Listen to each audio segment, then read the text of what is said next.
Sizleri şahsım, ülkem ve milletim adına en kalbi duygularımla, saygıyla selamlıyorum. Birleşmiş Milletler Genel Kurulu'na bugün bir kez daha seslenme fırsatı bulmaktan büyük bir bahtiyarlık duyuyorum. 79. Genel Kurul'un ülkelerimiz ve tüm insanlık için hayırlara vesile olmasını temenni ediyorum. Genel Kurul Başkanlığını tamamlayan Sayın Francis'i tebrik ediyor. Bu görevi devralan Sayın Young'a başarılar diliyorum. Uzun mücadeleler neticesinde dost ve kardeş Filistin'in temsilcisini üye ülkeler arasında hak ettiği yerde görmekten duyduğumuz memnuniyeti burada ifade etmek istiyorum. Atılan bu tarihi adımın Filistin'in Birleşmiş Milletler üyeliğine giden yolda artık son dönemeç olmasını temenni ediyorum. Filistin'i tanımayan diğer devletleri de bu çok kritik dönemde tarihin doğru tarafında yer alarak Filistin devletini bir an evvel tanımaya davet ediyorum. Kıymetli delegeler, buradaki dostlarımın çoğunun ekranlarda seyrettiği krizleri biz an be an yaşıyor ve yönetmeye çalışıyoruz. Dolayısıyla bugün sizlere gerilimlerin uzağında değil, tam kalbinde yer alan bir... Of which we are found today were established in the aftermath of the Second World War, in which millions of people have lost their lives to maintain international peace and security. With the establishment of the United Nations, expectations for global stability, peace, and justice were reborn, and hopes for peace were sprouted again. To put it bluntly, unfortunately, in the last few years, the United Nations has failed to fulfill its founding mission and has gradually become a dysfunctional structure. The world is bigger than five is my motto, it's my credo, and this credo represents our common values, and we need those values more than ever in this day and age. International justice cannot be left in the will of five privileged member states of the Security Council. And the most dramatic example to that is the war, the massacre that has been going on in Gaza for the last 350 days. And since October 7, 41,000 Palestinians have been killed in the continuous Israeli attacks. 41,000 lives, 41,000 people, mostly children and women, were ruthlessly taken away. And no one knows where more than 10,000 people are, most of which are children. And likewise, 100,000 people were injured, maimed, or they lost their limbs. 172 journalists were killed while trying to do their job under very difficult circumstances. And more than 500 medics have been killed while they were trying to save lives. Humanitarian aid workers and the United Nations personnel who came to the rescue of the people of Gaza who were struggling with hunger and thirst were killed. More than 215 United Nations personnel. They hit marketplaces, tents, and camps where the refugees were sheltered. They hit 820 mosques and 3 churches that shouldn't have been touched even in war. And they deliberately hit dozens of hospitals, hundreds of schools, more than 130 ambulances carrying patients. They shredded the Charter of the United Nations from the rostrum of the United Nations and shamelessly challenged the whole world, who are people of conscience. From this very rostrum, they challenged them. My friends, leaked images from Israel's prisons, which it has turned into concentration camps, clearly show what kind of barbarianism we are facing. As a result of Israeli attacks, Gaza has become the world's largest cemetery for women and children. More than 17,000 children were targeted by Israeli bullets and bombs. Hind Recep was only 6 years old. He and his family were seeking safety when their car was hit by Israeli forces. He lost everything. He lost his mother, father, siblings, cousins. He lost all the hopes he had packed, and only he survived. He waited desperately for rescue for 12 days. Will you come to take me? I'm fearful. Was waiting for a helping hand to reach out to him for 12 days.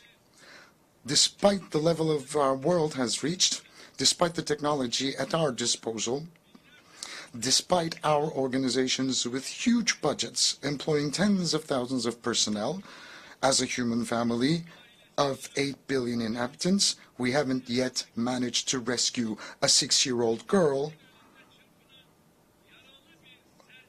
which is actually like an injured sparrow trapped under the rubble that was shaking before our eyes. Hundreds of Gazan children died and are still dying because they cannot find a morsel of dry bread, a sip of water, and a bowl of soup. In Gaza, not only children are dying, but also the United Nations system. The values that the West claims to defend are dying. The truth is dying. The hopes of humanity to live in a more just world are dying one by one. I am asking you bluntly here, openly, frankly. I call out to you, oh, human rights organizations. Are those in Gaza and the West Bank not human beings? Do children in Palestine have no rights? Can't they play out on the streets in their homelands safely? And calling out to the international press organizations, aren't the journalists murdered by Israel on live TV your colleagues, whose offices were actually raided as well? I call out to United Nations Security Council. What are you waiting for to prevent the genocide in Gaza, to put a stop to this cruelty, this barbarianism? What are you waiting for to stop Netanyahu and his network, who is endangering the lives of the Palestinian people, which is a part of a mass murder network? And what are you still waiting for to stop them, putting to danger their own people and the entire region for political gain? I would like to call out to the countries supporting Israel in an unconditional manner. How long are you going to be able to carry the shame of witnessing this massacre?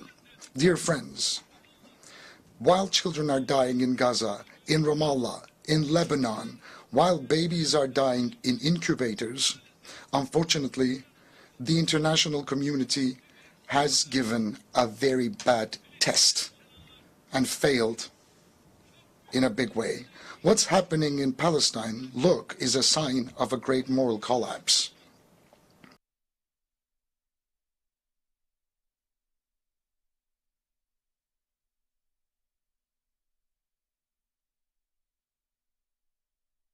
The international community has given a very bad test and failed in a big way. What's happening in Palestine, look, is a sign of a great moral collapse. I believe that the peoples of the world, the leaders of countries and international organizations should reflect on this painful picture, upon this painful landscape. And I would like to state very clearly and loudly here, the Israeli government, disregarding basic human rights, trampling on international law at every opportunity, is practicing ethnic cleansing, a clear genocide against a nation, a people, and occupying their lands step by step. Palestinians whose freedom, independence, and most basic rights have been usurped are rightfully exercising their legitimate rights of resistance against this occupation and ethnic cleansing. The just resistance of the Palestinian people against the occupiers of their land is too noble. It's honorable and legitimate to be called illegitimate. It's heroic and it's noble.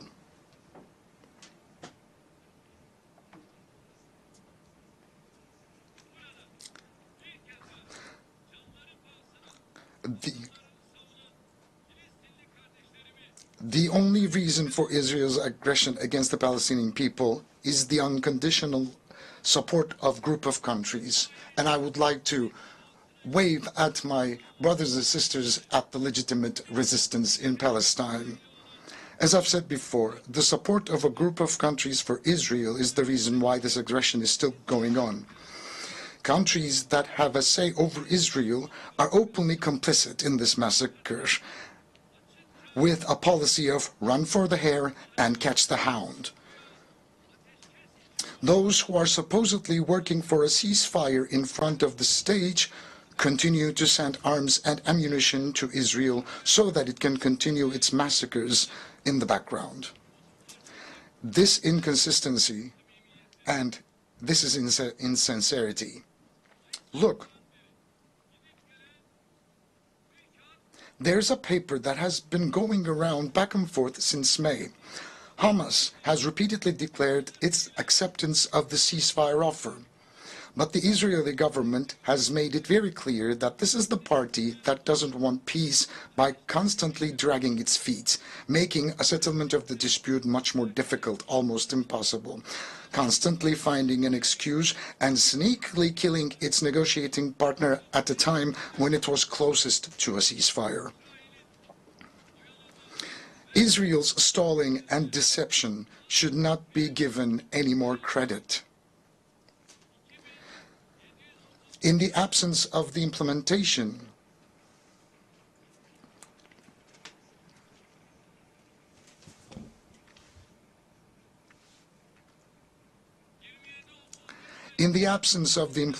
of UN Security Council Resolution number 2735, coercive measures against Israel should be put on the agenda.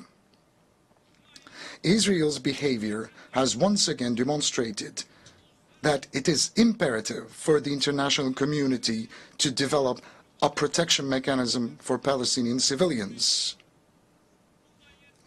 70 years ago, just as Hitler was stopped by an alliance of humanity, Netanyahu and his murder network must be stopped by an alliance of humanity.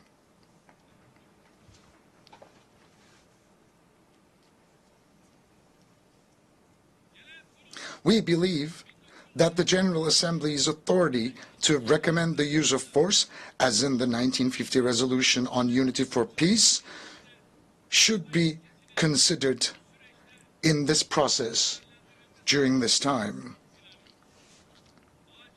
An immediate and a permanent ceasefire must be established. Hostages and prisoners must be exchanged.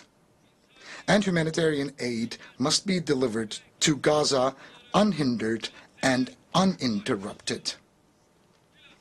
It's very, very important that we extend a helping hand to the people of Gaza, especially before the winter season when conditions